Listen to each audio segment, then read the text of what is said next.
जो आंकड़ा है उसको देख के तो खुश होना चाहिए, और असली खुशी तो तब मिलती है सुनील जी जब हाथ में वो लेटर आता है इंक्रीमेंट का।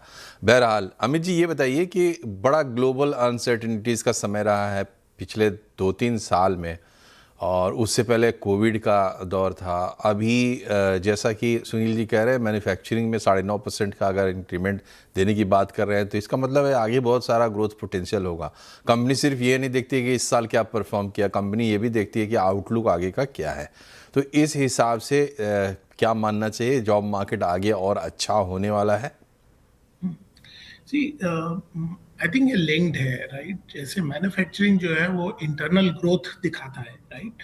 अगर एज अ कंट्री हम इंटरनल कंजम्पशन की ग्रोथ के ऊपर ग्रो कर रहे हैं, वो हमेशा से सस्टेनेबल है। I think as a country हम बहुत डिपेंडेंट थे ग्लोबल मार्केट के ऊपर, और मैन्युफैक्चरिंग एक रिलेटिवली छोटा पोर्शन था। हालांकि नंबर ऑफ एम्प्लॉयमेंट जो है वो उधर ज्यादा है, बट फिर भी एक रिलेटिवली छोटा था। तो अगर वो भी स्ट्रांग हो रहा है तो आई थिंक ये एक पॉजिटिव साइन है which will help us balance. ये जो ग्लोबल सिनेरियो है जहाँ पे आउटसोर्सिंग एक बहुत बड़ा पार्ट प्ले करता है, और इंडिया एक टैलेंट हब ग्लोबल बन गया है, तो हम जो भी ग्लोबल सिचुएशंस देख रहे हैं उसमें ये टेम्पररीली स्लो डाउन होता है कुछ एक दो क्वार्टर का, बट अदरवाइज अगर आप देखें तो ग्लोबल कैपेबिलिटी सेंटर्स जो है वो इंडिया में कंसिस्टेंटली आ रहे हैं। और वो ग्रोथ हो रहा है, और ये अट्रैक्ट इसलिए हो रहा है क्योंकि इंडिया के पास वैसा टैलेंट अवेलेबल है, राइट। अब क्या वो उस स्केल का है जितना आईटी सर्विसेज कंपनीज का है, उतना स्केल नहीं होगा, बट फिर भी क्वालिटी जॉब्स जो हम बोलते हैं या स्पेशलाइज्ड जॉब्स जो हम बोलते हैं वो इंडिया में वो भी आ रही हैं। तो मैन्युफैक्चरिंग जो है वो कॉम्बिनेशन देता है at the ground level jobs का और स्पेशलाइज्ड जॉब्स का, और जीसीजी जो है वो स्पेशलाइज्ड जॉब्स के ऊपर दे रहे हैं। तो आई थिंक एक बहुत अच्छा संतुलन उस हिसाब से बनता दिख रहा है, जहां हम self consumption as well as global को सर्विस करने के लिए आई थिंक दोनों के लिए हम रेडी हैं।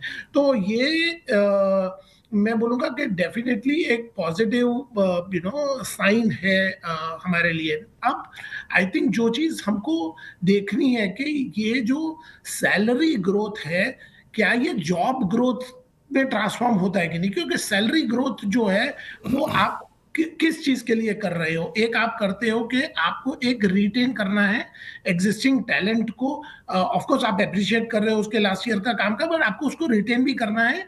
आपको लग रहा है कि ये एम्प्लॉय जो है वो वैल्यू ऐड करेगा आपकी ऑर्गेनाइजेशन में फ्यूचर में, राइट। तो एक रिटेंशन होता है। एट द सेम टाइम आप एक कैपेबिलिटी भी बना रहे हो अपनी ऑर्गेनाइजेशन में, एक स्पेसिफिक स्किल्स की। अब वो स्पेसिफिक स्किल्स जो है उसकी अगर शॉर्टेज कम हुई तो वो स्पेशलाइज्ड लोगों को ज्यादा हाइक भी मिल सकता है। बट रिलेटिवली अगर आप देखें, हमको ये देखना इम्पॉर्टेंट है कि पहले क्वार्टर में कि ये सैलरी ग्रोथ जो है वो जॉब ग्रोथ में ट्रांसफॉर्म होती है कि नहीं, क्योंकि job growth means expansion in a big way. मेरे को द ओनली डाउन साइड जो मेरे को ये रिपोर्ट में दिख रहा है, हम सबको पॉजिटिव है, ओनली डाउन साइड इज कि अभी 33% कंपनी ही बोल रही है कि वो एक एक्सपांशन देख रही है। अगर अगले 2-3 महीनों में ये 30% 50% होता है या बढ़ता है, तो आई थिंक देन इट्स मतलब वो चेरी ऑन द टॉप हो जाएगा, राइट। जी जी। इंक्रीमेंट भी अच्छे हैं और जॉब मार्केट भी एक्सपांड हो रहा है।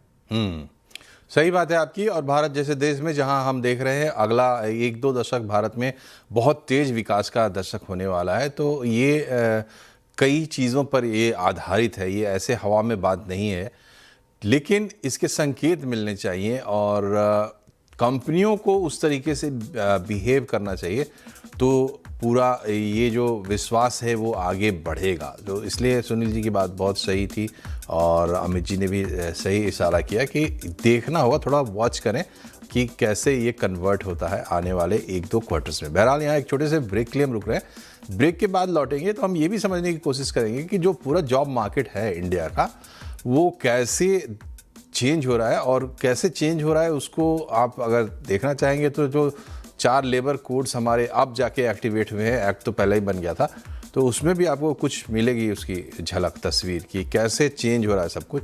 उस पर बात करेंगे अपने एक्सपर्ट्स के साथ एक छोटे से ब्रेक के बाद।